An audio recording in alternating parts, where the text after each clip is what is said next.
जी हाँ, नमस्कार दोस्तों।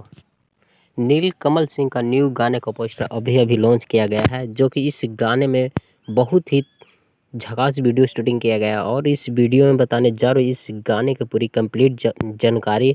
हमारे वीडियो को एंड तक ज़रूर देखें।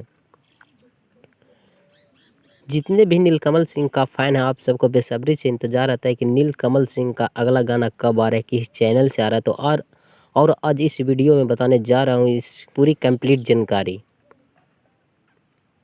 तो दोस्तों, इस गाने का नाम है बदनाम बेवफ़ा। जी हाँ दोस्तों, इस गाने का नाम है बदनाम बेवफ़ा। इस गाने में दिखाई देने वाली है श्वेता महर। जी हाँ दोस्तों, इस वीडियो में दिखाई देने वाली है श्वेता महर। इस गाने को रिलीज़ किया जाएगा ग्लोबल म्यूजिक जंक्शन पे। जी हाँ दोस्तों, इस वीडियो को रिलीज़ किया जाएगा ग्लोबल म्यूजिक जंक्शन पे। और इस गीत को लिखा आशुतोष तिवारी जी और म्यूजिक से सजाया है सिसार पांडे। इस गाने को रिलीज़ किया जाएगा 14 अक्टूबर सुबह भोजपुरी सैड सॉन्ग की